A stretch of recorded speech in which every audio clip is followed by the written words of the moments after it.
नमस्कार दोस्तों, इस वीडियो में दिल्ली पुलिस के 20 दिसंबर के हम सभी shift first shift, second shift और थर्ड शिफ्ट के तीनों शिफ्ट का प्रश्न देखने वाले हैं। तो चलिए शुरू करते हैं। जो लोग नए हैं चैनल को सब्सक्राइब जरूर कर लीजिएगा और वीडियो को लाइक कर दीजिएगा। तो सबसे पहले हम थर्ड शिफ्ट का देखेंगे, उसके बाद सेकेंड और लास्ट में हम फर्स्ट शिफ्ट के सभी प्रश्न देख लेंगे। तो चलिए शुरू करते हैं। और जो लोग नए हैं चैनल को सब्सक्राइब जरूर कर लीजिएगा और वीडियो को लाइक कर दीजिएगा। फर्स्ट क्वेश्चन देखिए, पीएम गति शक्ति योजना का मुख्य उद्देश्य क्या है? देश भर में परिवहन और लॉजिस्टिक दक्षता में जो सुधार करना है। पीएम गति शक्ति योजना का मुख्य उद्देश्य देश भर में परिवहन और लॉजिस्टिक दक्षता में उसको सुधार करना है। ये 13 अक्टूबर 2021 को शुरू किया गया, जिसकी घोषणा प्रधानमंत्री नरेंद्र मोदी ने 15 अगस्त 2021 को किया था। 13 अक्टूबर 2021 को शुरू किए गए, जिसकी घोषणा प्रधानमंत्री नरेंद्र मोदी ने 15 अगस्त 2021 को किया था। नेक्स्ट क्वेश्चन देखिए, वर्धन या पुष्यभूति वंश की स्थापना किसके द्वारा किया गया था? प्रभाकर वर्धन के द्वारा वर्धन वंश या पुष्यभूति वंश की स्थापना किया गया था। और लगातार वंश और संस्थापक से प्रश्न पूछे जा रहे हैं, उसके लिए आपको एक्स्ट्रा फैक्ट मैंने कराया हुआ है और आज हम पूरा कंप्लीट ही करा देते हैं, जिससे आपको हर शिफ्ट में बहुत फायदा होगा। अगर बात करें, हर एक वंश का संस्थापक बिंबिसार हो जाएगा और इसकी राजधानी राजगिरी और पाटलिपुत्र हो जाएगा। शिशुनाग वंश के संस्थापक शिशुनाग हो जाएगा, इसकी राजधानी वैशाली पाटलिपुत्र हो जाएगा। राजधानी आप लोग खुद से देख लीजिएगा या पीडीएफ मिल जाएगा, वहां से रिवीजन कर लीजिएगा। नंद वंश का संस्थापक महापद्म नंद हो जाएगा। मौर्य वंश का संस्थापक चंद्रगुप्त मौर्य हो जाएगा। शुंग वंश का संस्थापक पुष्यमित्र शुंग हो जाएगा। कन्नव वंश या काकनवने वंश का संस्थापक वसुदेव हो जाएगा। सातवाहन वंश का संस्थापक सिमुख हो जाएगा। चेदी वंश का संस्थापक महामोघ वाहन हो जाएगा। हिंद यवन का शासक डेमेट्रियस हो जाएगा। कुषाण वंश का संस्थापक कुजुल कड़भिसस हो जाएगा। कदम्ब वंश का शासक मयूर श्रवण हो जाएगा। गंग वंश का संस्थापक कोकीन वर्मा हो जाएगा। गुप्त वंश का संस्थापक श्री गुप्त हो जाएगा। मौखरी वंश का संस्थापक ईशान वर्मा हो जाएगा। हून वंश का संस्थापक तोरमान हो जाएगा। मैत्रक वंश का संस्थापक भट्टारक हो जाएगा। उत्तर गुप्त वंश का संस्थापक कृष्ण गुप्त हो जाएगा। गौड़ वंश का संस्थापक शशांक हो जाएगा। पुष्यभूति वंश का संस्थापक प्रभाकर वर्धन हो जाएगा। पाल वंश का संस्थापक गोपाल हो जाएगा। सेन वंश का संस्थापक सामंत सेन हो जाएगा। राष्ट्रकूट वंश का संस्थापक दंती दुर्ग हो जाएगा। गुर्जर प्रतिहार वंश का संस्थापक नागभट्ट प्रथम हो जाएगा। कलचूरी या चेदी वंश का संस्थापक कुक्कल प्रथम हो जाएगा। परमार वंश का संस्थापक कृष्णराज या उपेंद्र हो जाएगा। सोलंकी वंश का संस्थापक मूलराज प्रथम हो जाएगा। चंदेल वंश का संस्थापक नन्नुक हो जाएगा। गढ़वाल वंश का संस्थापक चंद्रदेव हो जाएगा। चौहान वंश का संस्थापक वासुदेव हो जाएगा। तोमर वंश का संस्थापक अनंगपाल हो जाएगा। चालुक्य वंश यानी बादामी के चालुक्य का संस्थापक पुलकेशिन प्रथम हो जाएगा। चालुक्य वंश कल्याणी के चालुक्य का तैलप द्वितीय हो जाएगा। इसके अलावा मैं दिल्ली सल्तनत, मुगल वंश, ये सभी आपको पता ही होगा। नेक्स्ट क्वेश्चन देखिए, भारतीय संविधान का कौन सा अनुच्छेद मुफ्त कानूनी सहायता प्रदान करता है? अनुच्छेद 39A जो है ये मुफ्त कानूनी सहायता प्रदान करता है। भारतीय संविधान का अनुच्छेद 39A समान न्याय और निःशुल्क कानूनी सहायता से संबंधित है, जिसका मुख्य उद्देश्य यह सुनिश्चित करना है कि राज्य समाज के कमजोर और गरीब वर्गों को मुफ्त कानूनी सहायता प्रदान करे, ताकि आर्थिक या अन्य अक्षमताओं के कारण कोई भी नागरिक न्याय पाने के अवसरों से वंचित न रहे और कानूनी प्रणाली असमान अवसर के आधार पर न्याय को बढ़ावा दे। इसे 1976 में 42वें संविधान संशोधन अधिनियम द्वारा जोड़ा गया था और यह राज्य के लिए एक कर्तव्य निर्धारित करता है।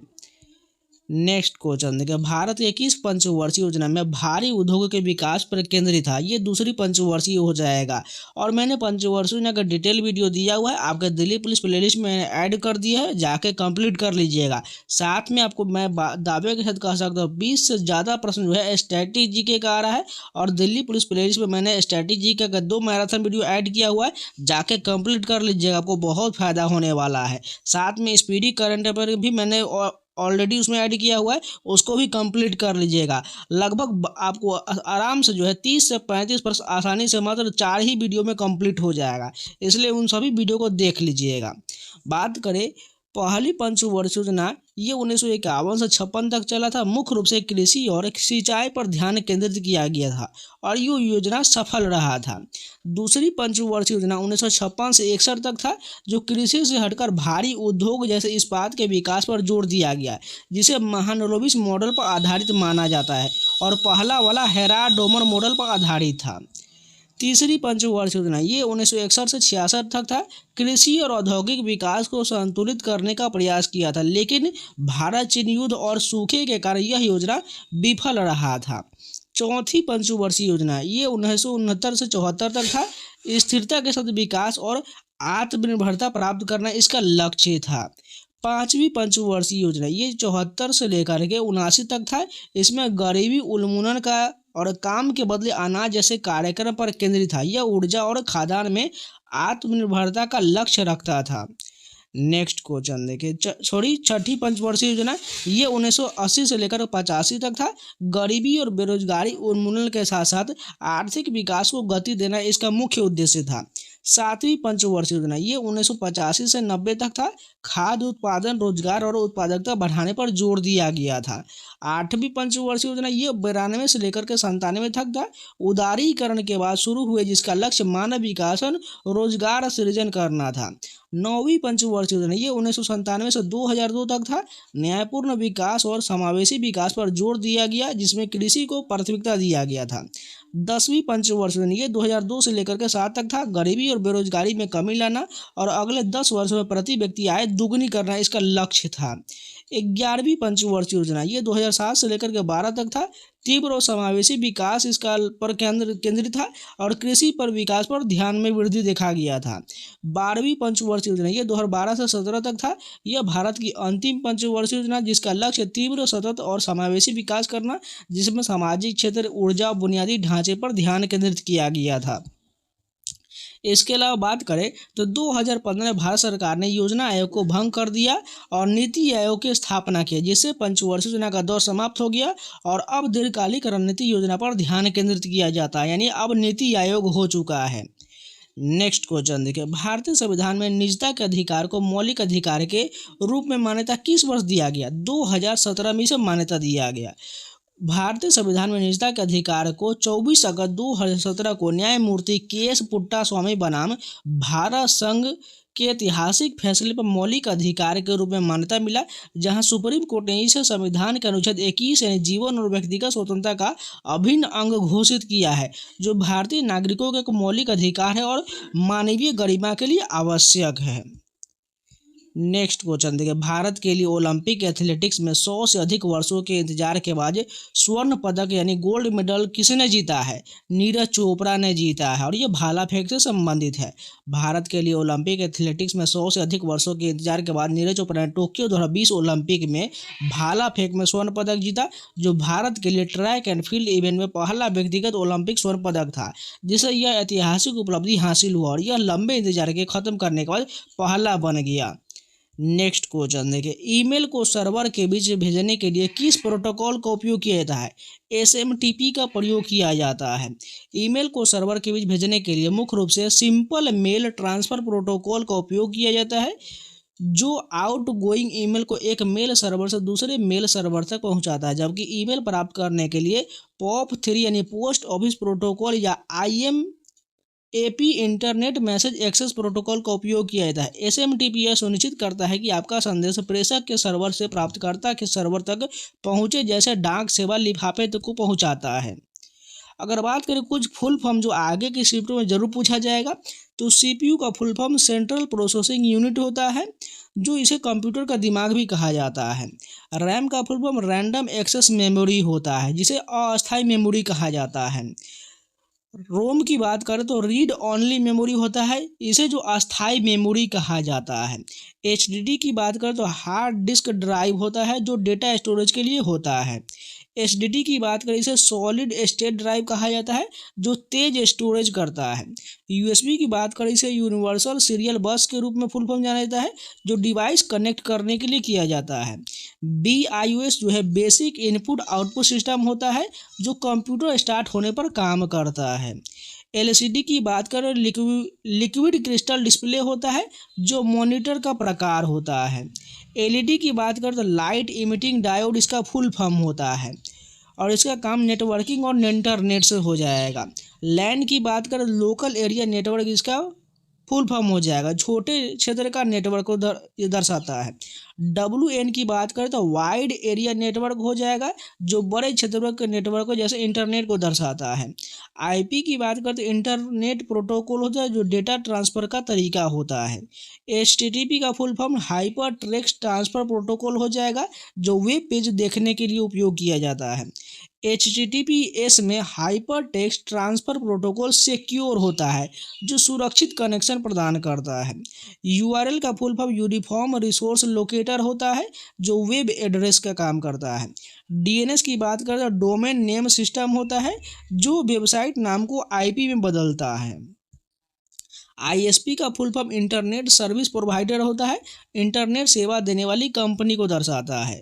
सॉफ्टवेयर ऑन से जान लीजिए, OS का फुल फॉर्म ऑपरेटिंग सिस्टम होता है जैसे कि विंडोज़ और लिनक्स, ये सभी ऑपरेटिंग सिस्टम है। PDF की बात करें, इसका full form portable document format होता है जो दस्तावेज प्रकार का एक फॉर्मेट होता है। HTML hyper text markup language होता है यानी वेब पेज बनाने की भाषा होता है। AI की बात करें, सभी को पता है आर्टिफिशियल इंटेलिजेंस का फुल फॉर्म हो जाएगा यानी कृत्रिम बुद्धिमत्ता हो जाएगा। ASCII का full form American standard code for information interchange हो जाएगा। नेक्स्ट क्वेश्चन देखिए, वैश्विक शांति सूचकांक जो GPI कौन सी संस्था के द्वारा जारी किया जाता है? IIP यानी कि institute for economics and peace के द्वारा जारी किया जाता है। और मैंने जितने भी सूचकांक हो गए, जितने भी करंट अफेयर के प्रश्न आ रहे हैं, ये सभी मैंने SPD करंट अफेयर में कराया हुआ है, जाकर जरूर देख लीजिएगा। 9 घंटे का मैराथन वीडियो SPD वाला, उसमें मैंने हर एक टॉपिक कवर किया हुआ है, उसको कंप्लीट कर लीजिएगा। बात करें, यह दुनिया का सबसे प्रमुख शांति मापक है जो 23 गुणात्मक और मात्रात्मक संकेतक का उपयोग करके देशों की शांति का आकलन करता है। प्रकाशन की बात करते हैं, हर साल जून के महीने में जारी किया जाता है और इसमें 163 देश शामिल होता है। नेक्स्ट क्वेश्चन देखें, नेटवर्किंग में FTP का उद्देश्य पूछा गया था। क्लाइंट और सर्वर के बीच फाइल ट्रांसफ़र करना इसका मुख्य उद्देश्य है। नेटवर्किंग में FTP यानी फाइल ट्रांसफ़र प्रोटोकॉल का मुख्य उद्देश्य क्लाइंट और सर्वर के बीच या दो कंप्यूटर के बीच इंटरनेट या लोकल नेटवर्क पर फाइलों को एक जगह से दूसरी जगह ले जाना यानी अपलोड और डाउनलोड करना है, उन्हें व्यवस्थित करना, बनाना, डिलीट करना या नाम बदलना और बड़ी फाइलों को कुशलता से ट्रांसफ़र करना है, जैसे वेबसाइटों के लिए डेटा भेजना या बैकअप लेना होता है। नेक्स्ट क्वेश्चन है, केंद्र सरकार ने PM मित्र योजना के तहत देश भर में कुल कितने मेगा टेक्सटाइल पार्क स्थापित करने की मंजूरी दिया है? टोटल 7 टेक्सटाइल पार्क हो जाएगा। PM मित्र योजना जो भारत सरकार की एक दूरदर्शी पहल है जिसका लक्ष्य वस्त्र उद्योग के लिए विश्व स्तरीय बुनियादी ढांचा प्रदान करना है ताकि खेत से, फाइबर से, फैक्ट्री से, फैशन से, फॉरेन यानी 5F विजन के लक्ष्य को प्राप्त किया जा सके। और यह योजना 7 मेगा एकीकृत वस्त्र क्षेत्र और परिधान पार्क स्थापित करके बड़े पैमाने पर निवेश आकर्षित करने, रोजगार पैदा करने, लगभग 20 लाख और भारत को वैश्विक कपड़ा केंद्र बनाने पर केंद्रित है, जिसमें केंद्र और राज्य सरकारें मिलकर काम करेंगी। नेक्स्ट क्वेश्चन देखिए, हैदराबाद किस नदी के किनारे स्थित है? मूसी नदी के किनारे स्थित, सभी को पता है। कुछ अन्य शहर जान लीजिए जो आगे के शिफ्ट में हो सकता है पूछा जाए। गंगा किनारे कौन कौन सा शहर है? वाराणसी, पटना, हरिद्वार, ऋषिकेश, कानपुर, प्रयागराज, ये सभी जो है गंगा नदी के किनारे हैं। यमुना की बात करें तो दिल्ली, आगरा, मथुरा, ये सभी यमुना नदी के किनारे हैं। गोमती की बात करें तो लखनऊ और जौनपुर, ये गोमती नदी के किनारे हैं। हुगली में कौन कौन है? कोलकाता और हावड़ा, ये हुगली नदी के किनारे हैं। अहमदाबाद जो साबरमती नदी के किनारे है। जबलपुर और होशंगाबाद नर्मदा नदी के किनारे हैं। नासिक और नांदेड़ गोदावरी नदी के किनारे हैं। इसके अलावा सूरत जो है ये ताप्ती नदी के किनारे है। गुवाहाटी और डिब्रूगढ़ ये ब्रह्मपुत्र नदी के किनारे है। अयोध्या सरयू नदी के किनारे है। विजयवाड़ा कृष्णा नदी के किनारे है। तिरुचिरापल्ली और श्रीरंगपट्टनम ये कावेरी नदी के किनारे है। हैदराबाद मूसी नदी के किनारे है। उज्जैन शिप्रा नदी के किनारे है। श्रीनगर झेलम नदी के किनारे है। कटक संबलपुर महानदी के किनारे है। कोटा और ग्वालियर ये चंबल नदी के किनारे हैं। नेक्स्ट क्वेश्चन देखिए, निर्भया फंड का प्राथमिक उद्देश्य क्या है? महिला सुरक्षा और संरक्षण के लिए पहल का समर्थन करना इसका लक्ष्य है। नेक्स्ट क्वेश्चन देखिए, भारत में गरीब परिवारों को मुफ्त एलपीजी कनेक्शन प्रदान करने के लिए कौन सी योजना है जो शुरू किया गया है? प्रधानमंत्री उज्ज्वला योजना जो है मुफ्त एलपीजी कनेक्शन प्रदान करना है। प्रधानमंत्री उज्ज्वला योजना की शुरुआत 1 मई 2016 को उत्तर प्रदेश के बलिया जिले से हुआ था, जिसका लक्ष्य गरीबी रेखा से नीचे यानी बीपीएल परिवार को जीवन यापन करने वाले परिवारों को स्वच्छ खाना पकाने के लिए मुफ्त एलपीजी कनेक्शन प्रदान करना है, ताकि ग्रामीण महिलाओं को धुएं और स्वास्थ्य संबंधी समस्याओं से मुक्ति मिल सके। यह योजना कार्बन, पेट्रोलियम और प्राकृतिक गैस मंत्रालय द्वारा किया जाता है और इसका उद्देश्य ग्रामीण क्षेत्रों में महिलाओं और बच्चों के स्वास्थ्य में सुधार करना है। नेक्स्ट क्वेश्चन देखिए, ऐतिहासिक अभिलेखों के अनुसार कोहिनूर हीरा सर्वप्रथम किस वंश के पास था?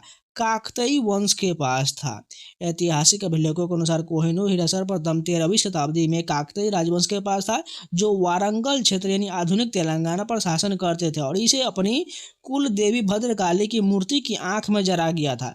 बाद में 14वीं सदी में अलाउद्दीन खिलजी के सेनापति मलिक काफूर ने इसे काकतीय से लूटा और दिल्ली सल्तनत के खिलजी वंश के पास लाया, जिसके बाद यह मुगलों और अन्य शासकों के हाथ में से होता हुआ ब्रिटिश ताज तक का हिस्सा बन गया। नेक्स्ट क्वेश्चन देखिए, प्राचीन ओलंपिक खेल कुश्ती को किस वर्ष में शामिल किया गया है? 708 ईसा पूर्व हो जाएगा। शुरुआत 708 ईसा पूर्व में 18वें ओलंपियाड के दौरान हुआ था। बात करें यह पेंटाथलॉन, जिसमें लंबी कूद, भाला फेंक, डिस्कस फेंक, दौड़ और कुश्ती शामिल था और अंतिम और निर्णायक हिस्सा था जो पेंटाथलॉन में के विजेता का निर्धारण करता था। नियम की बात करें, इसमें प्रतिद्वंदी को 3 बार जमीन पर गिराना होता है और जमीन पर गिराने पर अंक मिलते थे। जो पहले गिराता था वह जीतता था। नेक्स्ट क्वेश्चन देखिए, भारतीय खो खो महासंघ की स्थापना कब हुआ था? 1955 में इसकी स्थापना हुआ था। खो खो के नियम की बात करें तो सरल होता है, 2 टीमें होते हैं, प्रत्येक में 12 खिलाड़ी होते हैं, जबकि 9 खिलाड़ी मैदान पर होता है। एक टीम चेजर होता है यानी पीछा करने वाली और दूसरी टीम जो है डिफेंडर होता है यानी बचाव करने वाली। चेजर बैठे रहते हैं और धावक यानी डिफेंडर बचते हैं। चेजर पीठ पर खो कहकर खो देते हैं और धावक को टैग करने की कोशिश करते हैं। धावक पोल के चारों ओर दौड़कर या खो लेकर दिशा बदल सकते हैं। चेजर सेंट्रल लेन पार नहीं कर सकते हैं यानी पोल के चारों ओर घूमने के अलावा, और उन्हें खो देने के बाद ही उठना होता है। अधिक अंक बनाने वाली टीम जीतता है। नेक्स्ट क्वेश्चन देखिए, तीरंदाजी के संदर्भ में रॉबिन हुड शब्द का क्या अर्थ है? तीरंदाजी में रॉबिन हुड का अर्थ एक ऐसी स्थिति है जिसमें एक तीरंदाज का तीर पहले ही लक्ष्य या टारगेट पर लगे हुए दूसरे तीर को पिछले के हिस्से से नोक में घुस जाता है और उसे जो चीर देता है, इसे ही रॉबिन हुड शब्द का अर्थ हो जाएगा। नेक्स्ट क्वेश्चन देखिए, 2023 में हांगजो चीन में आयोजित 19वीं एशियाई खेल में भारतीय पुरुष और महिला कबड्डी टीम ने कौन सा पदक या रैंक हासिल किया है? बात करें तो स्वर्ण पदक यानी गोल्ड मेडल जीता है। कबड्डी में भारत ने ईरान को हराकर ये गोल्ड मेडल जीता है। इस जीत के साथ भारत ने एशियाई खेल में अपना 8वां पुरुष कबड्डी खिताब जीता। यह महाद्वीपीय प्रतियोगिता के इस संस्करण में भारत का 28वां स्वर्ण पदक है, जिसे पदकों की रिकॉर्ड संख्या और बढ़ गया है। नेक्स्ट क्वेश्चन देखिए, ब्रिक्स का पहला शिखर सम्मेलन कहाँ पर आयोजित किया गया? रूस के याकार्तिनेबर्ग में 16 जून 2009 को आयोजित किया गया। ब्रिक्स दुनिया की 5 उभरती अर्थव्यवस्थाओं यानी ब्राजील, रूस, भारत, चीन और दक्षिण अफ्रीका का एक समूह है, जिसका उद्देश्य आर्थिक और राजनीतिक सहयोग बढ़ाना है।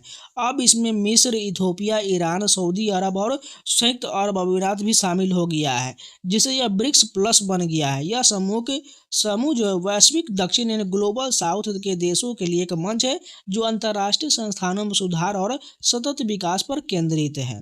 अगर बात करें कुछ इम्पोर्टेंट संस्था की, तो संयुक्त राष्ट्र यानी यूएन का स्थान जो मुख्यालय न्यूयॉर्क में है और यह वैश्विक सहयोग और शांति के लिए है।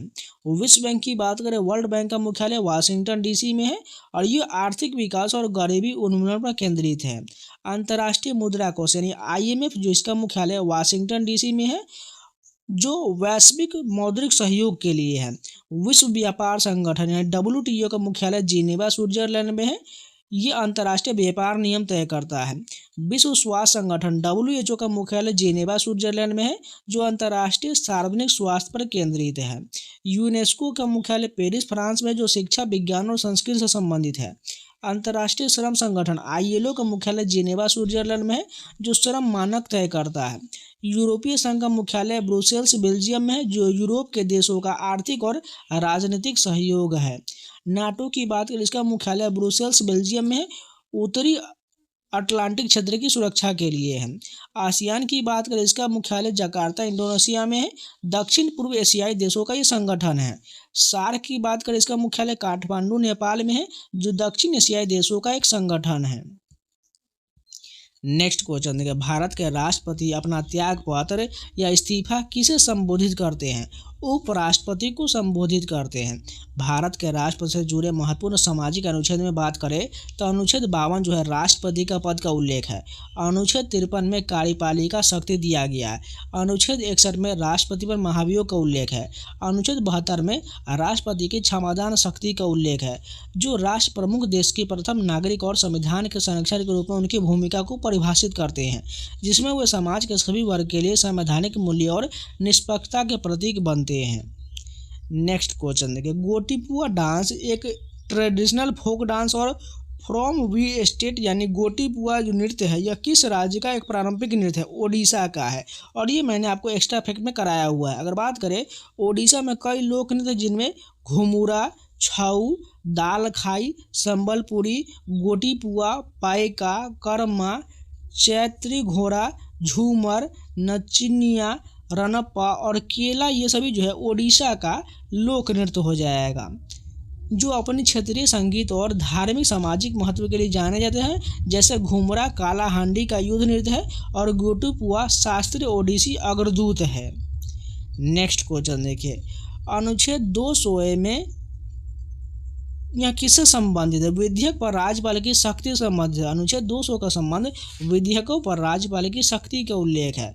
भारतीय संविधान के यह प्रावधान है जो राज्य विधानमंडल द्वारा पारित विधेयक पर राज्यपाल की शक्ति और उनके कार्यों से संबंधित है, जिसमें राज्यपाल विधेयक को मंजूरी दे सकता है, रोक सकता है या राष्ट्रपति के विचार के लिए आरक्षित कर सकता है, और धन विधेयक को छोड़कर अन्य विधेयकों को पुनर्विचार के लिए वापस भेज सकता है। यह राज्य विधायिका और कार्यपालिका के बीच नियंत्रण और संतुलन सुनिश्चित करता है। नेक्स्ट क्वेश्चन देखिए, जून 2023 तक 3 प्रारूप में सर्वाधिक रन बनाने वाली महिला क्रिकेटर का नाम यहाँ पर पूछा गया है, तो मिताली राज हो जाएगा। अगर बात करें जून 2023 तक सभी अंतर्राष्ट्रीय प्रारूप यानी टेस्ट, वनडे और T20 में सर्वाधिक रन बनाने वाली महिला क्रिकेटर मिताली राज भारत की है, जिन्होंने अपने करियर में कुल 10,868 रन बनाए थे, और वह महिला क्रिकेट में सर्वाधिक रन बनाने वाली खिलाड़ी है। नेक्स्ट क्वेश्चन देखा, यहाँ पर मैथ का प्रश्न पूछा गया है। एक व्यक्ति के पास 2 वस्तु है जो प्रत्येक 10,000 में बेचता है, और एक पर उसे 20% का लाभ होता है और दूसरे पर 20% की हानि होता है, तो कुल लाभ या हानि परसेंट क्या हो जाएगा? एकदम सिंपल है। यहाँ पर देखिए दोनों सेम दिया गया, लाभ हानि और विपरीत दिया गया है। इसका क्या होता है? x²/100 होता है, यानी 20 का स्क्वायर 400 हो जाएगा। 400 बटे हम यहाँ 100 से भाग कर दिए तो यहाँ पर हमेशा हानि होता है, यानी 4 आएगा, यानी -4% की हानि हो जाएगा। ठीक है, जब भी यहाँ पर आपको 20% का लाभ और 20% का हानि दिया जाए, सिंपल 4% का हानि लगा दीजिएगा। नेक्स्ट क्वेश्चन देखिए, 150 मीटर लंबी ट्रेन 350 मीटर लंबे प्लेटफॉर्म को 30 सेकंड में पार करता है, तो ट्रेन जो गति किलोमीटर प्रति घंटा में ज्ञात करना है। तो यहाँ पर आपको क्या निकालना है? ट्रेन का यहाँ पर चाल निकाला है। चाल का फॉर्मूला क्या होता है? दूरी बटा समय। दूरी कितना है? 150 मीटर लंबा ट्रेन है और 350 मीटर लंबे प्लेटफॉर्म को पार करता है। दोनों का दूरी जुड़ जाएगा तो कितना हो जाएगा? 500 मीटर का हो जाएगा। अब यहाँ पर समय कितना दिएगा? 30 दिया है। हमें निकालना है किलोमीटर में, तो 18/5 से गुना कर देंगे। अब काट लेते, 1 0 से 1 0 कट जाएगा, 3 से 18 6 मरतबे कट जाएगा, 5 से 50 10 मरतबे कट जाए, 10 छक 60 किलोमीटर प्रति घंटा कहाँ पर है? ऑप्शन ये करेक्ट हो जाएगा। नेक्स्ट क्वेश्चन देखिए, गोले का आयतन 36 पाई सेंटीमीटर दिया गया है, तो यहाँ पर हमें त्रिज्या ज्ञात करना है। तो गोले के आयतन का फॉर्मूला क्या होता है? 4/3 पाई r³ होता है। इस फार्मूले पर रख दीजिए। तो जब इस फार्मूले पर रखेंगे तो यहाँ पर इधर में कितना आ जाएगा? 36 पाई दिया गया है। ठीक है, इधर में क्या आ जाएगा? 4/3 पाई आर क्यूब। तो यहाँ से पाई कट जाएगा, 4 से काटेंगे ये 9 मरते हुए कट जाएगा, और ये 9 और 3 मल्टीप्लाई हो जाएगा तो इधर में 27 हो जाएगा। और यहाँ पर आर क्यूब का जो हम निकालेंगे, घन निकालेंगे, तो आर का मान कितना आ जाएगा, इसको घन यहाँ पर चला जाएगा तो यहाँ पर कितना आ जाएगा, यहाँ पर जो 3 यहाँ पर आ जाएगा तो 3 आ जाएगा, यानी 3 सेंटीमीटर का राइट आंसर त्रिज्या उसका हो जाएगा। नेक्स्ट क्वेश्चन है, साधारण ब्याज 1800 है, दर 5% है, समय 3 वर्ष है। तो यहाँ पर बताना है जो पी दिया गया आपका निकालना है, यानी पी। तो यहाँ पर सिंपल जब मूलधन निकालने का फॉर्मूला क्या होता है, ब्याज गुने 100, यानी ब्याज 1800 दिया गया है, 100 हो जाएगा। यहाँ पर समय कितना दिया गया, 3 गुने 5 हो जाएगा। सिंपल काट लीजिए, तो ये हम काट लेते हैं, 3 से काटेंगे इसको 600 मरते हुए कट जाएगा। उसके अलावा बात करें तो 5 से इसको 20 मरते हुए काट देंगे, तो यहाँ 20 गुने 600 कितना आ जाएगा, 12,000 रुपये उसका मूलधन हो जाएगा। नेक्स्ट क्वेश्चन, दिए गए विकल्प में विषम संख्या को बताने असंगत को चुनना है। सबसे पहले दिया गया था प्लम्बर दिया गया था, यहाँ पर हम एक टिक कर लेते हैं, प्लम्बर दिया गया था, राज मिस्त्री दिया गया था, इसके अलावा कारपेंटर दिया गया है था, और एक ठेकेदार दिया गया था। इसमें विषम कौन सा हो जाएगा, देखिएगा तो प्लम्बर जो है किसी न किसी प्रकार का काम करता है, नहीं जो पाइप का जो पानी से संबंधित काम करता है, और राज मिस्त्री घर बनाने से संबंधित कार्य करता है, कारपेंटर जो है ये किसी चीज़ को पेंट का करने का काम करता है, लेकिन ठेकेदार जो है एक हिसाब से काम करवाता है, इसलिए यहाँ पर असंगत जो है ठेकेदार हो जाएगा। नेक्स्ट क्वेश्चन देखिए, दो संख्याओं का योग, मान लीजिए कि कोई संख्या x प्लस वाई इसका योग है। आप यहाँ पर 16 संख्या का अनुपात भी जो दिया गया 1:3 दिया गया है, तो दोनों संख्याओं का जो गुणनफल है वह ज्ञात करिए। तो यहाँ पर ध्यान से देखिए, यहाँ पर योग कितना दिया गया, x प्लस वाई का योग जो है 16 दिया गया, ठीक है, ये 16 दिया गया। इसका गुणनफल पूछा गया है, तो गुणनफल आपको निकालना था, तो 48 यहाँ पर गुणनफल, तो आंसर आ ही गया है। तो यहाँ ऑप्शन से बनाना था, जब भी आपको ऑप्शन में दिया जाता है तो उससे बना ले तो आसानी से बन जाएगा। जैसे देखिए वो संख्या क्या लेंगे, 12 और 4 ले लेंगे, तो इन दोनों को जोड़ेंगे तो 16 हो जाएगा, और गुना करेंगे तो 48 बन जाएगी, इसलिए यहाँ पर 48 राइट आंसर हो जाएगा। इसको फर्स्ट क्वेश्चन देखे, इंस्पायर मानक योजना भारत सरकार के किस विभाग द्वारा संचालित किया जाता है, ये विज्ञान और प्रौद्योगिकी विभाग द्वारा संचालित किया जाता है। अगर बात करें इंस्पायर मानक योजना भारत सरकार के विज्ञान और प्रौद्योगिकी मंत्रालय के द्वारा संचालित किया जाता है, जिसे राष्ट्रीय नववर्तन प्रतिष्ठान भारत NIF के सहयोग से लागू किया जाता है, जिसका मुख्य उद्देश्य स्कूली बच्चों में रचनात्मक और नवाचार को बढ़ावा देना है। और मैं आपको दावे के साथ कह सकता हूँ 8 से 10 प्रश्न जो है हर शिफ्ट में हर दिन रिपीट हो रहा है। अभी आप जब देखिएगा शिफ्ट में इतने क्वेश्चन जो रिपीट हुए हैं आपको पता चल जाएगा। अगर आप उन्होंने एनालिसिस का वीडियो देखा होगा तो देख लीजिए इसमें कितने ज़्यादा प्रश्न रिपीट हुआ है। नेक्स्ट क्वेश्चन देखिए, वेटिंग फॉर द महात्मा पुस्तक के लेखक कौन है, RK नारायण हो जाएगा। लगभग बात करें तो 20 प्रश्न जो स्टैटिक जीके का पूछा जा रहा है। आपके दिल्ली पुलिस प्लेलिस्ट में मैंने स्टैटिक जीके का वीडियो ऐड कर दिया है, उसको कंप्लीट कर लीजिएगा, आपका सारा प्रश्न स्टैटिक जीके कंप्लीट हो जाएगा। अगर बात करें वेटिंग फॉर द महात्मा पुस्तक के लेखक RK नारायण है, जो भारत के प्रसिद्ध अंग्रेजी लेखक है, जबकि वेटिंग फॉर ए वीजा ये जो है डॉक्टर भीमराव अंबेडकर की आत्मकथा है। दोनों पुस्तक के नाम मिलते जुलते हैं लेकिन लेखक अलग अलग है। अगर बात करें RK नारायण की प्रमुख किताबों में Malgudi days, the guide, Swami and friends, the financial expert और the man eater of Malgudi's, ये सभी RK नारायण द्वारा लिखी गई पुस्तकें हैं। उनके प्रसिद्ध काल्पनिक शहर मालगुडी पर आधारित और मानवीय स्वभाव व भारतीय जीवन को दर्शाता है। उनकी अन्य महत्वपूर्ण रचनाओं में the English teacher RK Narayan द्वारा और द वेंडर ऑफ स्वीट्स ये भी RK नारायण द्वारा लिखा गया है। नेक्स्ट क्वेश्चन देखिए, मौर्य प्रशासन में कंटक शोधन का शब्द का अर्थ क्या था, आपराधिक न्यायालय था। बात करें कंटक शोधन न्यायालय एक नए प्रकार की आवश्यकताओं को पूरा करने के लिए बनाए गए थे, ताकि एक अत्यंत संगठित शासन तंत्र के विविध विषयों से संबद्ध निर्णय को कार्यान्वित किया जा सके। और वे एक प्रकार के विशेष न्यायालय थे जहां अभियोगों पर तुरंत विचार किया जाता था। नेक्स्ट क्वेश्चन देखें, दल बदल कानून भारतीय संविधान के किस अनुसूची में शामिल है, सभी को पता है अनुसूची 10 में दल बदल का उल्लेख किया गया है। दल बदल का उल्लेख भारतीय संविधान के अनुसूची 10 में है, जिसमें 52वें संविधान संशोधन 1985 के माध्यम से जोड़ा गया और इसे दल बदल विरोधी कानून के नाम से जाना जाता है, जिसके तहत सांसदों और विधायकों को दल बदलने के आधार पर अयोग्य ठहराया जाता है। अगर बात करें भारतीय संविधान में कुल 12 अनुसूचियां हैं। प्रारंभ में 8 अनुसूची था, बाद में और जोड़ दिया गया। पहली अनुसूची जो है राज्य और केंद्र शासित प्रदेश के नाम और उनके क्षेत्र से संबंधित है। दूसरी अनुसूची राष्ट्रपति, राज्यपाल, लोकसभा अध्यक्ष, राज्यसभा के सभापति, सुप्रीम कोर्ट और हाई कोर्ट के न्यायाधीशों के वेतन और भत्ते से संबंधित है। तीसरी अनुसूची विभिन्न पदाधिकारी, मंत्रियों, सांसदों, न्यायाधीशों आदि के लिए शपथ या प्रतिज्ञान के प्रारूप का उल्लेख किया गया है। चौथी अनुसूची में राज्यसभा की सीटों का आवंटन दिया गया है। पांचवी अनुसूची में अनुसूचित क्षेत्र और अनुसूचित जनजातियों के प्रशासन और नियंत्रण से संबंधित प्रावधान है। छठी अनुसूची में असम, मेघालय, त्रिपुरा, मिजोरम 4 पूर्वोत्तर राज्यों के जनजातीय क्षेत्र के प्रशासन का प्रावधान है। सातवीं अनुसूची यानी संघ, केंद्र और राज्य समवर्ती सूची के रूप में शक्तियों का विभाजन का उल्लेख किया गया है। आठवीं अनुसूची में संविधान द्वारा मान्यता प्राप्त 22 भाषा असमिया, बंगाली, डोगरी, गुजराती, हिंदी, कन्नड़, कश्मीरी, कोंकणी, मैथिली, मलयालम, मणिपुरी, मराठी, नेपाली, उड़िया, पंजाबी, संस्कृत, संस्थाली, सिंधी, तमिल, तेलुगु, उर्दू सभी को जो है मान्यता प्राप्त है। 9वीं अनुसूची में भूमि सुधार और कुछ अन्य कानूनों की न्यायिक समीक्षा सुरक्षा से जुड़ा हुआ है, जो पहले संशोधन 1951 के द्वारा जोड़ा गया था। 10वीं अनुसूची दल बदल विरोधी कानून से संबंधित है, जो 52वां संशोधन 1985 के माध्यम से जोड़ा गया। 11वीं अनुसूची पंचायती राज संस्था से संबंधित है, जो शक्ति, अधिकार और जिम्मेदारी का उल्लेख करता है, और ये 73वें संशोधन 1992 के द्वारा जोड़ा गया था। 12वीं अनुसूची नगर पालिका, नगर निगम और नगर परिषद की शक्ति, अधिकार और जिम्मेदारी से संबंधित है, जिसे 74वें संशोधन 1992 के द्वारा जोड़ा गया था। नेक्स्ट क्वेश्चन देखें, जब भारतीय रिजर्व बैंक रेपो दर बढ़ाता है तो वाणिज्य बैंकों के उधार लेने की दर पर क्या प्रभाव पड़ता है? लागत बढ़ जाता है।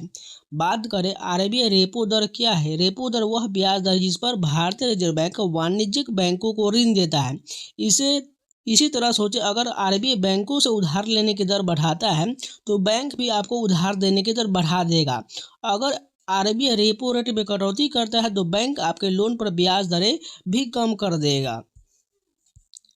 नेक्स्ट क्वेश्चन है, किस अमेरिकी लेखक ने सन 2000 में अपनी पुस्तक इंटरप्रेटर ऑफ मेलेडीज के लिए पुलित्जर पुरस्कार जीता है? झुम्पा लाहिरी ने जीता, और ये कल ही की शिफ्ट में ये कराया हुआ क्वेश्चन है। बात कर, झुम्पा लाहिरी ने कई प्रसिद्ध किताबें लिखा है, जिनमें उनके पुलित्जर पुरस्कार विजेता लघु कहानी संग्रह इंटरप्रेटर ऑफ मेलेडीज, उपन्यास को द नेमसेक और द लो लैंड तथा लघु कथा संग्रह अनएकस्टम्ड अर्थ शामिल है। उन्होंने इटालियन में भी लिखा है, जैसे in other words, in attire parole और वेयर अबाउट्स भी है, और हाल ही में रोमन स्टोरीज भी लिखे हैं। नेक्स्ट क्वेश्चन देखें, मार्च 2025 में सागरमाला परियोजना के तहत कौन सी फ्लैगशिप पहल शुरू किया गया और यह किस मंत्रालय के द्वारा संचालित है?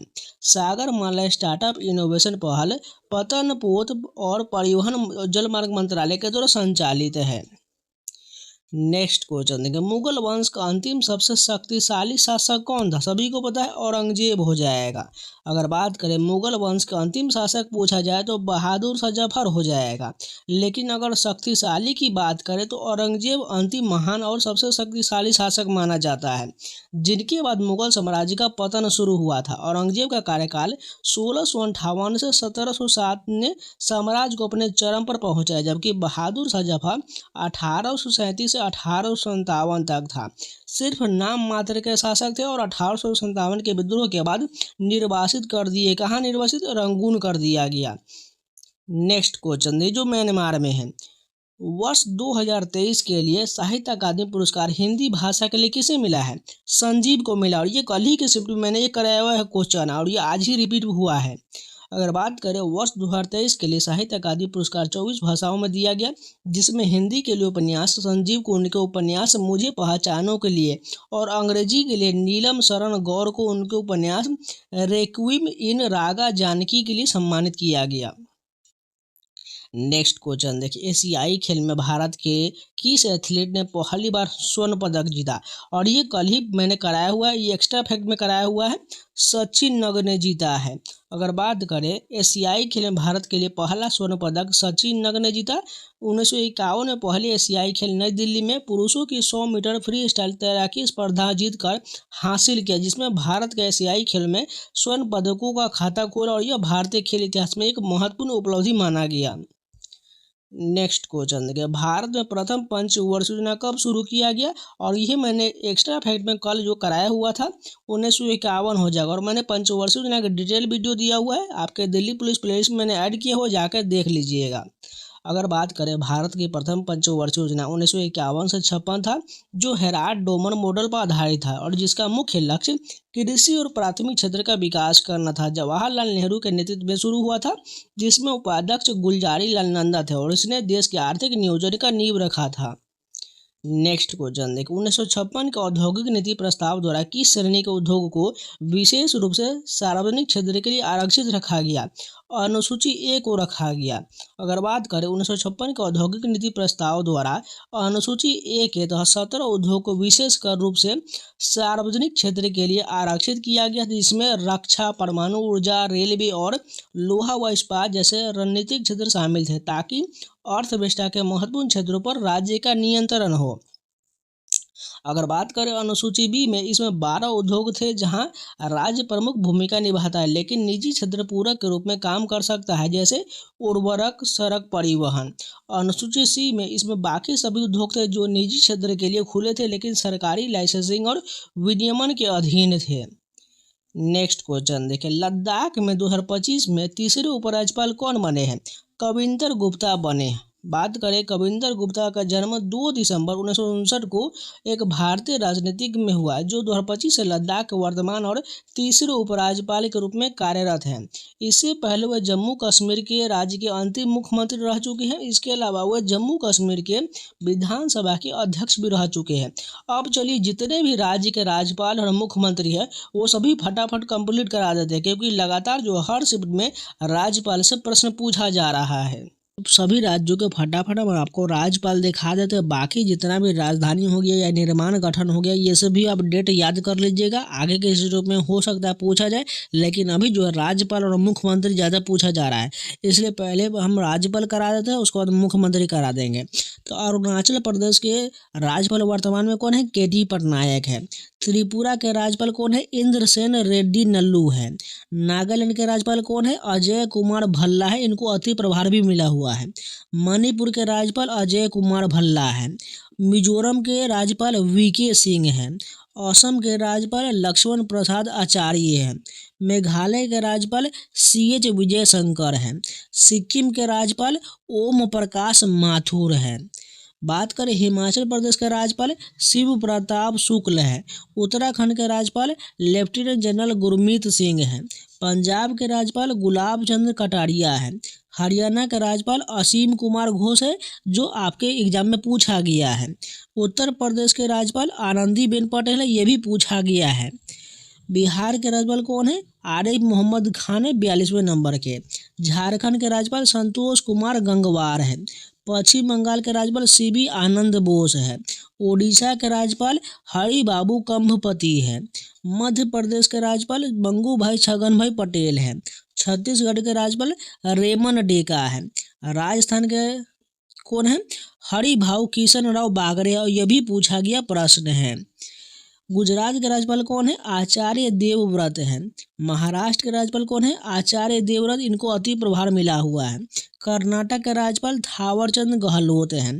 गोवा के राज्यपाल पुष्पापति अशोक गजपति राजू, और ये भी कल ही पूछा गया है। केरल के राज्यपाल राजेंद्र विश्वनाथ आलेंकर है। तमिलनाडु के राज्यपाल R.N. रवि है। आंध्र प्रदेश के राज्यपाल एस. अब्दुल नजीर है। तेलंगाना के राज्यपाल जिष्णु देव वर्मा है। जम्मू कश्मीर के कौन है? उपराज्यपाल मनोज सिन्हा है। लद्दाख के उपराज्यपाल कौन है? कविंदर गुप्ता है, जो आज ही और इसी से पे पूछा गया है। दिल्ली के उपराज्यपाल कौन है? विजय कुमार सक्सेना है। पुडुचेरी के कौन है? के कैलाश नाथन उपराज्यपाल है।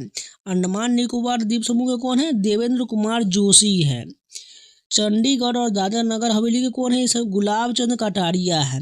इसके अलावा दादरा नगर हवेली दमन द्वीप के कौन है? प्रफुल्ल पटेल है। और लक्षद्वीप का भी प्रफुल्ल पटेल, ये भी कल पूछा गया प्रश्न है। अब चलिए सभी मुख्यमंत्री देख लेते हैं।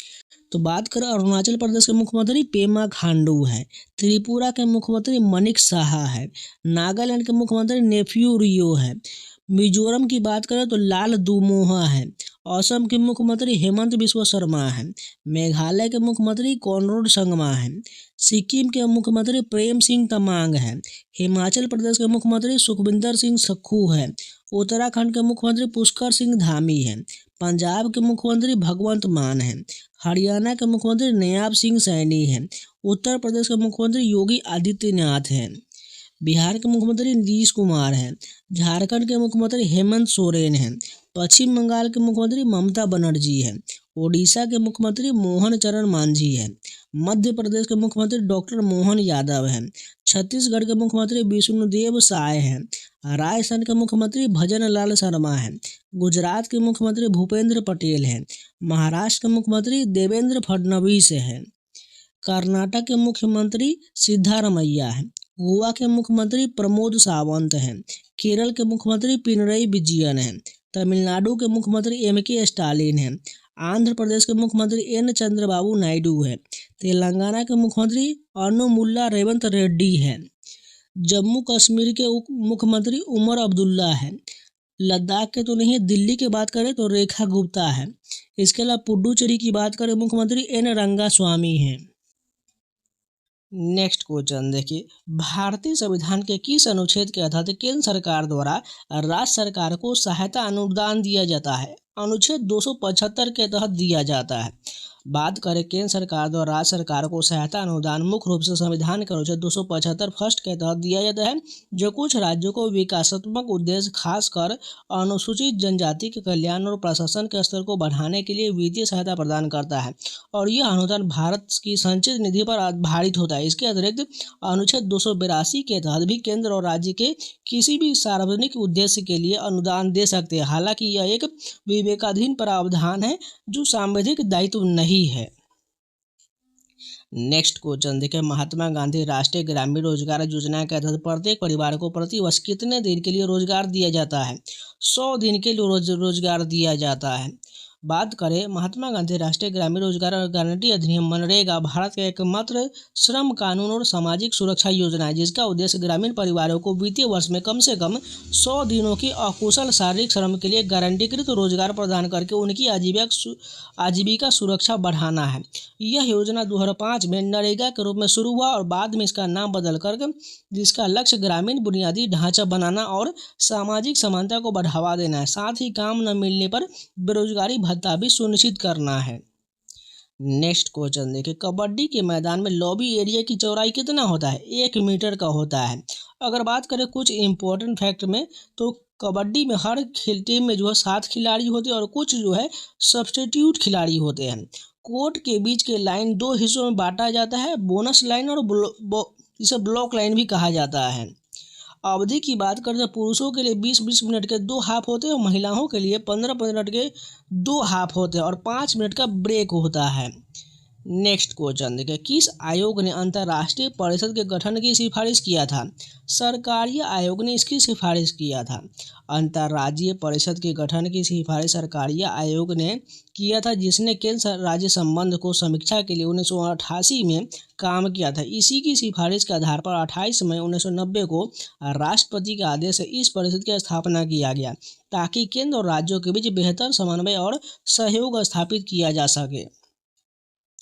भारत में विभिन्न क्षेत्रों में सुधार और जांच के लिए कई प्रमुख समिति और आयोग बनाए गए, जिसमें सरकारीय आयोग जो केंद्र राज्य संबंध को बताता है, हिल्टन यंग आयोग RBI स्थापना से संबंधित है, शिवरमन समिति नाबार्ड की स्थापना से संबंधित है, फजल अली आयोग भाषाई पुनर्गठन से संबंधित है और राज्य के पुनर्गठन से संबंधित समितियाँ जो वित्तीय, प्रशासनिक, न्यायिक और संवैधानिक मुद्दों पर महत्वपूर्ण सिफारिशें देता है, जैसे वित्तीय समावेशन, नचिकेत मोर, कर सुधार राज्य चलैया समिति और कृषि पर स्वामीनाथन समिति। नेक्स्ट क्वेश्चन देखा 2025 में रकाबगंज गुरुद्वारा का दौरा प्रधानमंत्री नरेंद्र मोदी के साथ किस देश के प्रधानमंत्री ने किया था? न्यूजीलैंड के प्रधानमंत्री ने किया था। इसका नाम क्रिस्टोफर लक्सन हो जाएगा, जो कल ही के मैंने जो शिफ्ट में कराया हुआ है। अगर आप लोग नहीं देखे तो देख लीजिएगा एक बार, आपको पता चल जाएगा कितने ज़्यादा जो है प्रश्न रिपीट हो रहा है। नेक्स्ट क्वेश्चन देखिए, अनुराधा शर्मा पुजारी ने किस वर्ष अपने उपन्यास यात एकन अरण्य के लिए असमिया भाषा में साहित्य अकादमी पुरस्कार जीता है? 2021 में जीता है। बात करें अनुराधा शर्मा पुजारी ने अपने उपन्यास यात एकर अरण्य असील के लिए 2021 का साहित्य अकादमी पुरस्कार जीता, जो असमिया भाषा में उनके उत्कृष्ट योगदान के लिए उन्हें दिया गया था। यह पुरस्कार उन्हें 2021 में साहित्य के लिए मिला था, जिसका घोषणा दिसंबर 2021 में किया गया, और यह असमिया साहित्य में उनके महत्वपूर्ण कार्य के लिए था, जिसमें उन्होंने सामाजिक न्याय और पर्यावरणीय मुद्दों को दर्शाया था। नेक्स्ट क्वेश्चन देखो, 1991 के नरसिम्हा समिति का मुख्य उद्देश्य क्या था? बैंकिंग क्षेत्र में सुधार करना था। 1991 के नरसिम्हा समिति का मुख्य कार्य भारतीय बैंकिंग और वित्तीय क्षेत्र में सुधार की सिफारिश करना था, ताकि 1991 के आर्थिक संकट के बाद बैंकिंग प्रणाली को अधिक कुशल, प्रतिस्पर्धी और मजबूत बनाया जा सके, जिसमें सरकारी हस्तक्षेप कम करना और बैंकों को स्वायत्तता देना शामिल था। नेक्स्ट क्वेश्चन देखिए, 1 जनवरी 2024 को किस देश के ब्रिक्स का पूर्णकालिक सदस्य बनाया गया? जनवरी 2024 में मिस्र, इथोपिया, ईरान और संयुक्त अरब अमीरात को ब्रिक्स का पूर्णकालिक सदस्य बनाया गया, जबकि अर्जेंटीना को ने शामिल होने से इनकार कर दिया और सऊदी अरब ने अपनी सदस्यता बाद के लिए स्थगित कर दिया। इस विस्तार के बाद अब ब्रिक्स में 5 से बढ़कर 9 देशों का संगठन बन गया था। नेक्स्ट क्वेश्चन देखिए, किस पूर्व प्रधानमंत्री की मृत्यु जो हाल ही में हुआ, जो दिसंबर 2024 से लेकर के जनवरी 2025 तक राष्ट्रीय शोक चला था? सभी को पता है, डॉक्टर मनमोहन सिंह की मृत्यु हुआ था। डॉक्टर मनमोहन सिंह का जन्म जो है 1932 में और 2024 में मृत्यु हो गया। ये एक भारतीय अर्थशास्त्री, शिक्षाविद और राजनेता थे, जिन्होंने 2004 से 2014 तक भारत के 13वें प्रधानमंत्री के रूप में कार्य किया। वे आर्थिक उदारीकरण के वास्तुकार माने जाते हैं, जिन्होंने 1991 वित्त मंत्री के रूप में भारत की अर्थव्यवस्था को नई दिशा दिया और बाद में 2 बार प्रधानमंत्री बनकर देश की सेवा की। अपनी विनम्रता और दूरदर्शिता के लिए जाने जाते थे। नेक्स्ट क्वेश्चन देखिए, मानकडिंग आउट कब वैध माना जाता है? ये क्रिकेट से संबंधित है, जब गेंदबाज गेंद फेंकने की अपनी प्रक्रिया के दौरान नॉन स्ट्राइकर बल्लेबाज को क्रीज से पहले ही बाहर निकलने पर उसे रन आउट कर देता है। यह कानून जो है एमसीसी लॉ 41.16 के तहत है और इसे वीनू माकंड के नाम पर रखा गया। हालांकि यह खेल की भावना के खिलाफ माना जाता था, लेकिन अब यह एक वैध तरीका है जिसे गेंदबाज नॉन स्ट्राइकर को आउट कर सकता है, बशर्ते अपील किया जाए और अंपायर जो है संतुष्ट हो। नेक्स्ट क्वेश्चन देखिए, प्रथम एशियाई खेल का आयोजन कब किया गया था? 1951 नई दिल्ली में किया गया। तो ये हर शिफ्ट में लगातार पूछा जा रहा है। अगर बात करें पहले एशियाई खेल 1951 नई दिल्ली में, भारत का प्रदर्शन शानदार रहा, जब उसने मेजबानी करते हुए कुल 51 पदक, 15 गोल्ड मेडल, 16 सिल्वर और 20 कांस्य जीतकर जापान के बाद दूसरा स्थान हासिल किया। तैराक सचिन नाग ने 100 मीटर फ्री स्टाइल में भारत का पहला स्वर्ण पदक जीता और फुटबॉल टीम ने भी स्वर्ण पदक जीता, जबकि एथलेटिक्स में भारत का यह अब तक का सर्वश्रेष्ठ प्रदर्शन रहा। नेक्स्ट क्वेश्चन देखिए, 1947 और 1990 के बीच भारत के व्यापार नीति की मुख्य विशेषता क्या था? आयात प्रतिस्थापन और घरेलू उद्योगों का संरक्षण था। नेक्स्ट क्वेश्चन देखिए, 2019 में सेलेस्टियल बॉडीज पुस्तक के किस लेखक को अंतर्राष्ट्रीय बुकर पुरस्कार मिला? जोखा अलहरीत को मिला। अगर बात करें 2019 में जोखा अलहारती को उनकी पुस्तक सेलेस्टियल बॉडीज के लिए अंतर्राष्ट्रीय बुकर पुरस्कार मिला था। यह पुरस्कार उनकी लेखिका के रूप में उनकी पुस्तक के अंग्रेजी अनुवादक के साथ संयुक्त रूप से दिया गया था। इसे पुरस्कार को जीतने वाली वह पहली अरबी लेखिका बनी। नेक्स्ट क्वेश्चन देखें, नागपुर में माधव नेत्रालय प्रीमियम सेंटर का आधारशिला किसने रखा है? नरेंद्र मोदी के द्वारा इसकी आधारशिला रखा गया। नेक्स्ट क्वेश्चन देखिए, पैरालंपिक्स गेम्स में पहली बार भारतीय महिला गोल्ड मेडल किसने जीता? अवनी लेखरा ने जीता। पैरालंपिक खेल में पहली भारतीय महिला गोल्ड मेडलिस्ट अवनी लेखरा, जिन्होंने निशानेबाजी में यह उपलब्धि हासिल किया। उन्होंने टोक्यो 2020 पैरालंपिक में 10 metre air rifle standing H1 स्पर्धा में स्वर्ण पदक जीता और पैरालंपिक इतिहास में 2 स्वर्ण पदक यानी पेरिस 2024 में भी जीतने वाली वह पहली भारतीय महिला भी बनी है। नेक्स्ट क्वेश्चन देखें, मिशन अमृत सरोवर के तहत देश भर में कुल कितने सरोवर का निर्माण या कायाकल्प करना है? 50,000 सरोवर का करना है। मिशन अमृत सरोवर का लक्ष्य देश के प्रत्येक जिले में कम से कम 75 अमृत सरोवर यानी तालाब का निर्माण या कायाकल्प करना था, जिसमें देश भर में कुल 50,000 सरोवर का लक्ष्य रखा गया था। लेकिन मार्च 2025 तक 68,000 से अधिक अमृत सरोवर पूरे हो चुके हैं और यह कार्य अभी भी चल रहा है। नेक्स्ट क्वेश्चन देखिए, विदेशी मुद्रा अधिनियम फेरा का स्थान किस अधिनियम ने लिया है? विदेशी मुद्रा प्रबंधन अधिनियम 1999 यानी फेमा ने लिया है। विदेशी मुद्रा अधिनियम फेरा का स्थान विदेशी मुद्रा प्रबंधन अधिनियम फेमा ने लिया, जिसे 1999 में पारित किया गया और यह 1 जून 2000 से लागू हुआ, जिसका उद्देश्य विदेशी मुद्रा के सख्त नियंत्रण से हटकर उसके उदार प्रबंधन और विदेशी व्यापार को बढ़ावा देना था और यह फेरा के प्रतिबंधात्मक दृष्टिकोण के बजाय अधिक उदारीकरण को दर्शाता है। नेक्स्ट क्वेश्चन देखिए, कालबेलिया नृत्य शैली किस राज्य से संबंधित है? राजस्थान से संबंधित है।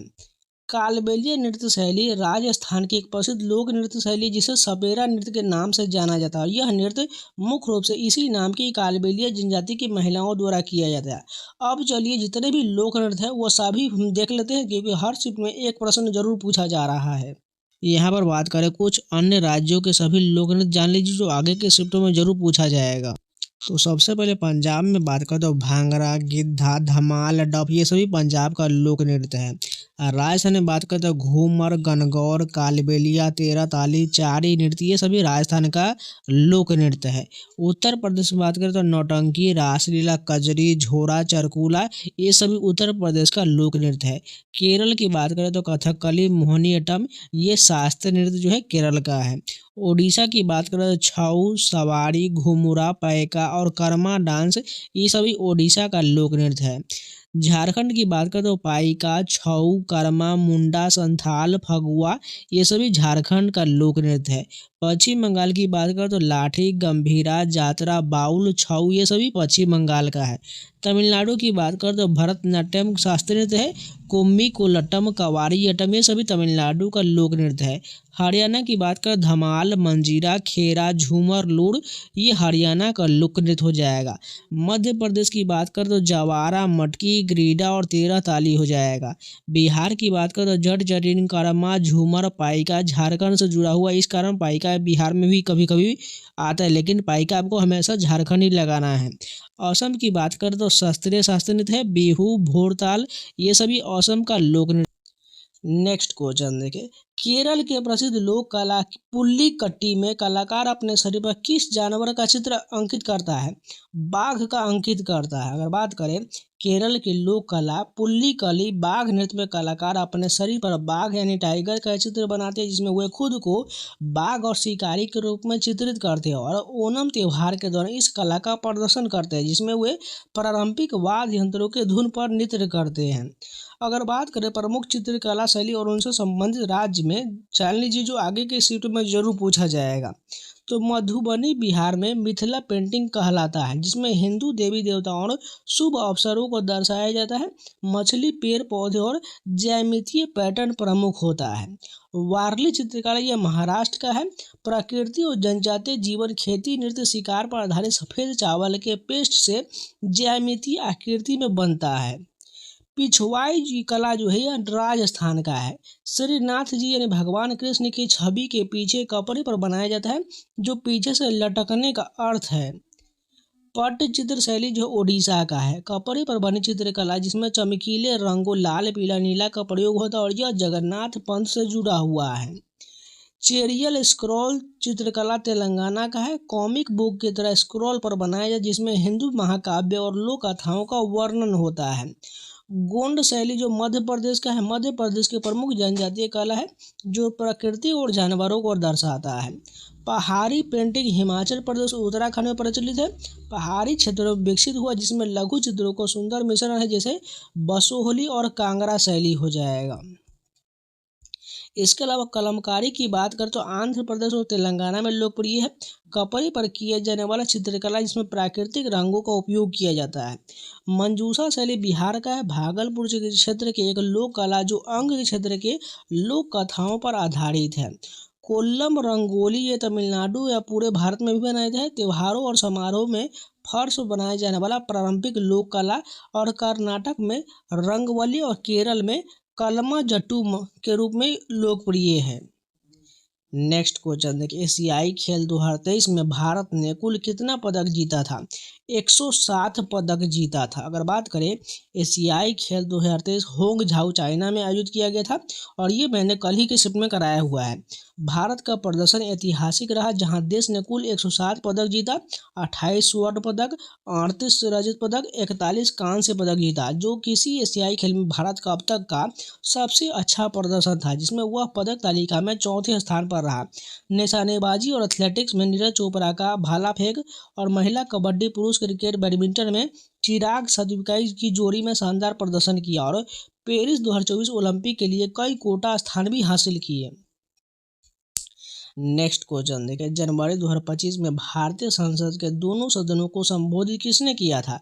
राष्ट्रपति द्रौपदी मुर्मू ने इसे संबोधित किया था। 1990 में ऑकलैंड और न्यूजीलैंड में आयोजित राष्ट्रमंडल खेल में भारत ने कुल कितना पदक जीता था? 32 पदक जीता था। बात करें 1990 के ऑकलैंड राष्ट्रमंडल खेल में भारत ने कुल 32 पदक जीता, जिसमें 13 स्वर्ण पदक, 8 रजत पदक, 11 कांस्य पदक शामिल था। यह भारत का उस समय तक का सर्वश्रेष्ठ प्रदर्शन था और भारत पहली बार शीर्ष 5 में रहा, जिसमें अधिकांश पदक भारोत्तोलन और निशानेबाजी से आया था। नेक्स्ट क्वेश्चन देखिए, भारतीय न्याय संहिता 2023 के तहत किसी स्थिति में कोई अपराध को संगठित माना जाएगा? बात करें संगठित अपराध जो कि मुख्य शर्त धारा 111 हो जाएगा। निरंतर अवैध गतिविधि, यानी यह ऐसी गतिविधि जो कानून द्वारा निषिद्ध है और 3 साल या उससे अधिक की कैद वाली हो सकता है। आपराधिक सिंडिकेट, यह गतिविधि किसी व्यक्ति या समूह द्वारा एक संगठित अपराध सिंडिकेट के सदस्यों के रूप में या उसके लिए किए जाने चाहिए। पिछला इतिहास, पिछले 10 वर्षों में एक से अधिक चार्जशीट दाखिल हुआ हो और अदालत ने उसका संज्ञान लिया हो।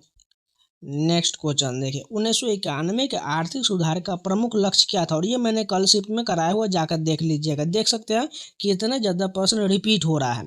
अर्थव्यवस्था को वैश्विक और प्रतिस्पर्धी अर्थव्यवस्था बनाना इसका प्रमुख लक्ष्य था।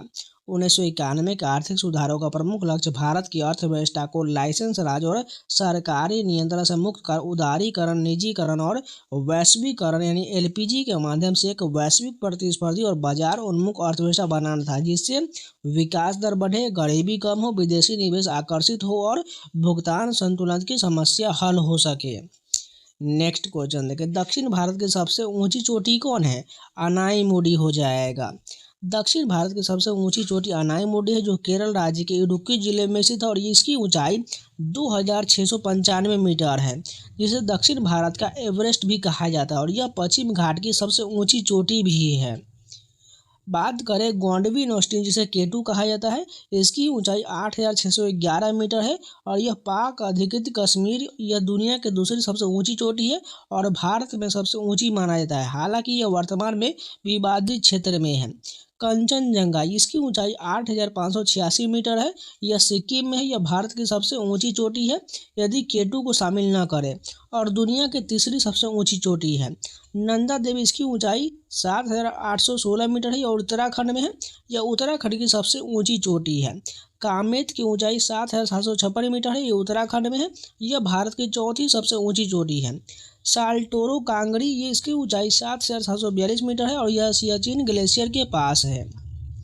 नेक्स्ट क्वेश्चन देखिए, किस नृत्य शैली में ढोल का प्रयोग आवश्यक वाद्य यंत्र के रूप में किया जाता है? भांगड़ा में किया जाता है और भांगड़ा कहाँ का है? पंजाब का ये लोकप्रिय नृत्य है। पंजाब का प्रमुख लोक नृत्य में भांगड़ा पुरुषों द्वारा और गिद्धा महिलाओं के द्वारा सबसे प्रसिद्ध है, जो फसल कटाई, बैसाखी और अन्य उत्सवों पर किए जाते हैं। इसके अलावा झूमर, किकली, सम्मी, लुड्डी, जागो, धमाल भी लोकप्रिय है, जो खुशी, जीत पर और सामाजिक आयोजनों का जश्न मनाते हैं।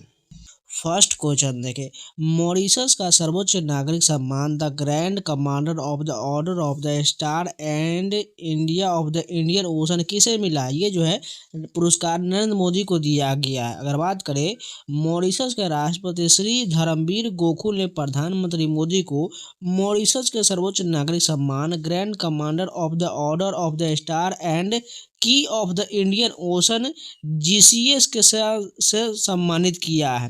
अगर बात करें प्रधानमंत्री को प्राप्त अन्य देशों के पुरस्कार, जो आगे के शिफ्टों में जरूर पूछा जाएगा, जान लीजिए।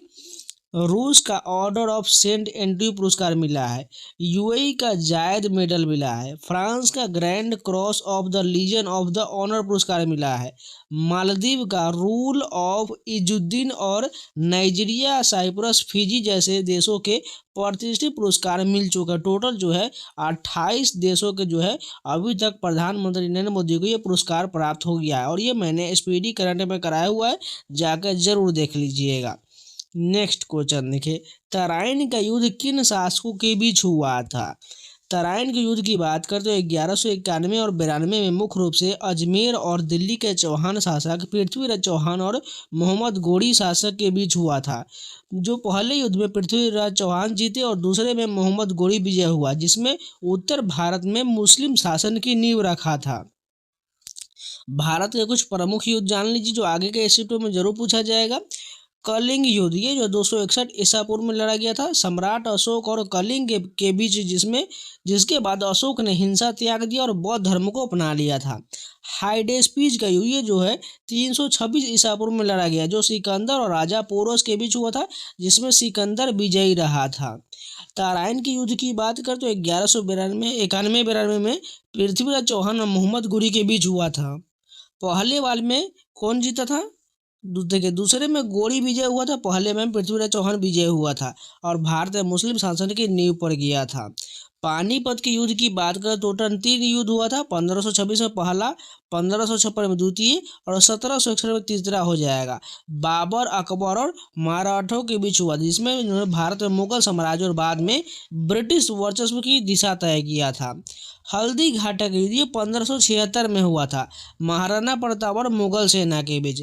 पलासी के युद्ध 1757 में ब्रिटिश ईस्ट इंडिया कंपनी और बंगाल के नवाब सिराजुद्दौला के बीच, जिसने भारत में ब्रिटिश राज की शुरुआत किया था। बक्सर के युद्ध की बात करें तो 1764 में हुआ था, मीर कासिम अवध के नवाब और मुगल बादशाह की संयुक्त सेना और अंग्रेज के बीच, जिसने ब्रिटिश शक्ति को और मजबूत किया था। उसके अलावा विश्व इतिहास के प्रमुख युद्ध में बात करें तो प्रथम विश्व युद्ध जो है 1914 से 18 तक चला था, जिसमें मित्र राष्ट्र में ब्रिटेन, फ्रांस और केंद्रीय शक्ति जर्मनी, ऑस्ट्रिया हंगरी के बीच लड़ा गया, जिसने यूरोप का नक्शा बदल दिया। द्वितीय विश्व युद्ध की बात करते हैं 1939 से 45 तक हुआ था। धुरी राष्ट्र, जिसमें जर्मनी, इटली, जापान और मित्र राष्ट्र में ब्रिटेन, फ्रांस, सोवियत संघ, अमेरिका के बीच, यह मानव इतिहास का सबसे बड़ा और विनाशकारी संघर्ष था। नेक्स्ट क्वेश्चन देखिए, एक और अश्वत्थामा पुस्तक की रचना मूल रूप से किस भाषा में किया गया है? डोगरी भाषा में किया गया है। एक और अश्वत्थामा नामक पुस्तक की रचना चमन अरोरा ने लिखा है, जिसके लिए उन्हें साहित्य अकादमी पुरस्कार 2024 से सम्मानित किया गया। यह डोगरी भाषा के एक लघु कथाओं का संग्रह है, जो मानवीय स्थिति और दार्शनिक विषयों पर केंद्रित है। नेक्स्ट क्वेश्चन देखिए, पेनाल्टी कॉर्नर शब्द किस खेल से संबंधित है? ये हॉकी से संबंधित है, और मैंने कल ही के शिफ्ट में हर एग्जाम का जो मैंने शब्दावली वाला स्पोर्ट्स का कराया हुआ है, आप जाकर उस वीडियो को जरूर देख लीजिएगा, नहीं तो इसके वीडियो के मैं आपको यहाँ पर लगा देते हैं, इसको कंप्लीट कर लीजिएगा। अगर बात करें पेनाल्टी कॉर्नर मुख्य रूप से फील्ड हॉकी खेल से संबंधित है, और इसे बचाव करने वाली टीम पेनाल्टी सर्कल के अंदर दिए गए फाउल के लिए दिया जाता है, जो गोल करने का एक महत्वपूर्ण अवसर होता है। प्रमुख खेल और उनके शब्दावली जान लेते हैं, जो आगे के शिफ्टों में जरूर पूछा जाएगा, क्योंकि लगातार इसे प्रश्न पूछा जा रहा है। अगर बात करें क्रिकेट में तो बल्लेबाजी से कौन कौन संबंधित है? रन, चौका, छक्का, wicket, not out, LBW catch, bowled, stump, out, run out, wide, no ball, dead ball, over, maiden over, bye leg, bye hook, pull, glance, follow through, bouncer, yorker, spin, seamer, ये सभी बल्लेबाजी से संबंधित है। वहीं बात करें क्षेत्ररक्षण में तो स्लीप, गली, point, cover, mid on, square leg, long on, long off, wicket keeper, catch, run out, ये सभी क्षेत्र रक्षण में आ जाएगा। अन्य बेल्स में बात करें तो पवेलियन, पिच, क्रीज, स्टंप, गिल्ली, googly, seamer, hattrick, follow on, Ashes, rubber, toss, gloves, ये सभी क्रिकेट के शब्दावली है। अब बात करते हैं फुटबॉल के, तो खेल के दौरान goal, kick, pass, dribble, head, offside, foul, penalty kick, corner, throw in, stopper, defender, left out, right out, rebound, move, side back, goalkeeper, striker और मिडफील्डर हो जाएगा। इसके अलावा hat trick, time trial, double fault, ये सभी tennis से संबंधित हो जाएगा। हॉकी की बात करें तो goal, dribble, stick, push, scoop, bully, penalty corner, penalty stroke, centre forward, half back, left in, left out, offside, tie breaker, short corner, striking, circle, centre line, roll in, free hit, ये सभी hockey में आ जाएगा। वहीं बात करें तो hattrick, stroke, green card, red card, ये सभी भी हॉकी और फुटबॉल दोनों में उपयोग किया जाता है। अगर बात करें टेनिस के शब्दावली में तो ace, deuce, advantage, love, smash, volley, drop shot, backhand, forehand, double fault, fault, ground stroke, let, half volley, slice, break point, service, baseline, net, racket court, grass court, hard court, ये सभी tennis में उपयोग किया जाता है। शतरंज में checkmate, gambit, चाल, गतिरोध, grandmaster, international master, castling, प्यादा, घोड़ा, ऊंट, हाथी, रानी, राजा, ये सभी शतरंज में शब्दावली हो जाएगा। बास्केटबॉल में dribble, pass, shoot, basket, foul, free throw, double foul, technical foul, turnover, rebound, jump ball, dunk, paint, guard, forward, centre, point guard, shooting guard, small forward, power forward, centre वेस्ट, ये सभी basketball में। Next question है, किस कन्नड़ लेखक के लघु कथा हार्ट लैम्प को अंतर्राष्ट्रीय बुकर पुरस्कार 2025 की सूची में शामिल किया गया? बानू मुस्ताकी पुस्तक को दिया गया। अगर बात करें हार्ट लैम्प पुस्तक की रचना भारतीय लेखिका बानू मुस्ताक ने किया है, जो मूल रूप से कन्नड़ भाषा में लिखा गया है, और ये लघु कहानियों का संग्रह और इसका अनुवाद दीपा भस्त्री ने किया, जिसके लिए उन्हें 2025 के अंतर्राष्ट्रीय बुकर पुरस्कार से सम्मानित किया गया।